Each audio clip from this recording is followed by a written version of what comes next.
Hello there. Today we are going to look at REST API. What is REST API? How can it be used? And where all we use REST APIs. Before we learn what is REST, what we need to know is what is a service in general, what is REST as is, and what is JSON.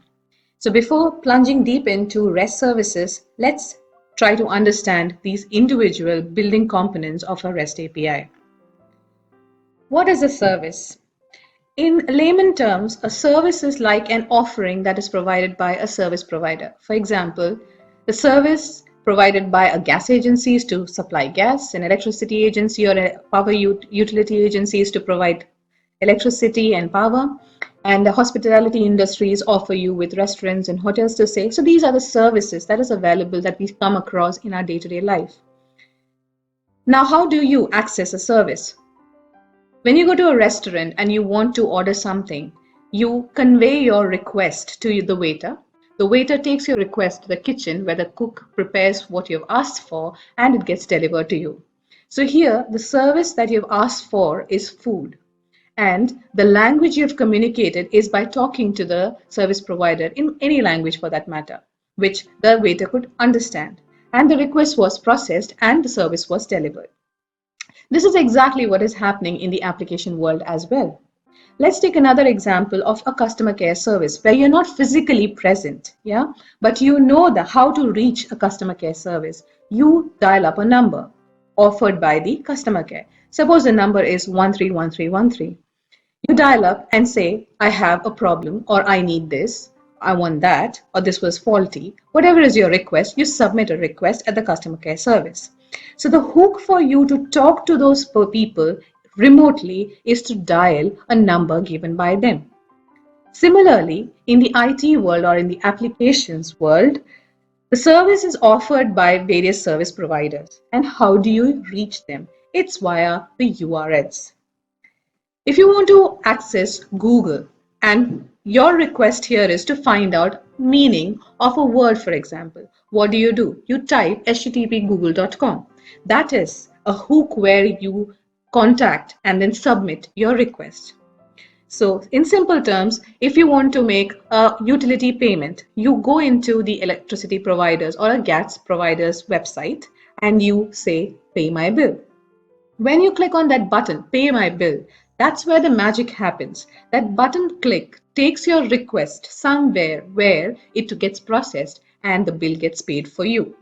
This is in a nutshell what a service is and how you can understand a service as. Yes, the backend is complicated, but we'll be getting there soon. The next topic we need to know is what is REST? How is REST coming into picture in this world of services? Let's take the same example of online bill payment. So what you saw was when you open this website, say http somegasprovider.com bill and click on pay, behind the scenes a request is submitted. When you say a request is submitted, just the way you had a customer care number to dial in 131313, your application or the website knows which endpoint or which URL to talk to submit your pay request. So for example, that endpoint offered by the service provider is http gasproviders.com bill/pay. So your request along with your customer details goes to that URL where the logic is applied to take your details, make the payment and return you the invoice. This connection between your website and the backend service and how you talk to between these two component providers is what's called representational state transfer, in short, REST. Now, another component that is used in REST world is JSON. JSON is like a common language which almost all platforms and almost all applications commonly understand. For more details on what JSON is, what's the format of JSON, what's the rule of JSON, please refer to another video of ours where we have done it in more detail. There you will get detailed examples and explanation on what JSON is.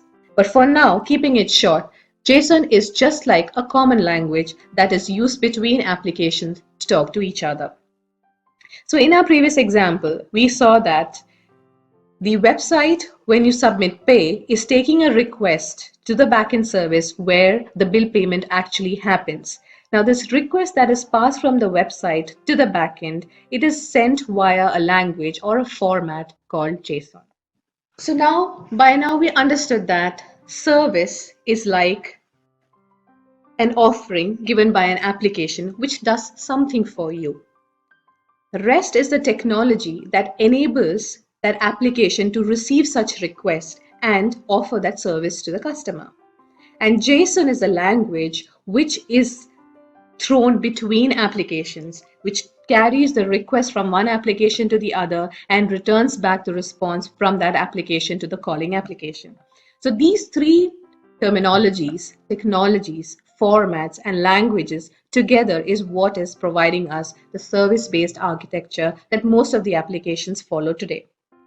Let's understand this a bit more deeply by taking a very simple example. Most of us on Friday evenings get an idea of, let's have a pizza. Yeah, the first thing that you do is you just grab your phone and open the website for the pizza. It can be Pizza Hut, Domino's, whichever. And then you click on an option for pizza and browse through it to find out your favorite pizza and submit the order. Yeah, ever thought what's happening behind the scenes? Pizza gets delivered for sure, but how does this work? How does your request gets carried sitting from your home location to the pizza center and the pizza getting delivered at your home? Let's see what is happening behind the scenes. When you take your mobile, type in pizzahut.com and the website gets launched in front of you. You click on pizza. What happens when that button click is that a request is submitted to the backend application. Say, let's call that backend application as the menu service. This request gets submitted to the menu service, and the request goes in layman term. Let's say the request says, get list of all pizza types. That's the request that's received by the backend service. The backend service understands this language and it identifies that, okay, the customer is looking for a list of pizzas only out of a wide variety of menu it has. So definitely the backend service has details about the pastas, the wings, the sides, the drinks, and desserts. But the request is only for pizza. The backend service applies some logic and filters only the pizzas from the list of all the menus and returns back a response back to the calling application. And the website now refreshes and displays just the list of pizzas available in the store. Now, where is, again, REST and JSON coming into picture? Let's look at it a little more deeply inside. The request that was sent from the website to the menu service initially when you pressed on pizza was actually a REST request. The REST request is a URL where you're hitting the backend with the keyword called pizza. Yeah, so it is saying from menu, I want pizzas. This is a language which is understood by the menu service. And then menu service does the processing and it responds with a list of pizzas. Now, how does it respond with the list of pizzas is using a format called JSON. In this JSON structure, you can see that it is giving you a list of pizzas, starting with the ID, the name of the pizza, the price of it, and any amount of details. For my example, I'm just using the parameters defining a pizza. So in this list, it is returning two different pizzas. The format followed is JSON. You can look at more details on what JSON is, its format, etc. in one of our other videos, which will appear in the link below. So the response is received and the page refreshes, and this JSON format that you see is actually textual data. Now this language is something that can be interpreted by the website. The website parses through this textual format, identifies the name and prices, and it refreshes its page with the relevant icons and images and lists the name of the pizzas and the price, which was returned by the backend service, which is the menu service. So in detail, this is what is happening behind the scenes. I've tried to keep this video short and sweet. If you'd like to see more detailed videos on this topic, please drop a comment in the comment box below. Thank you.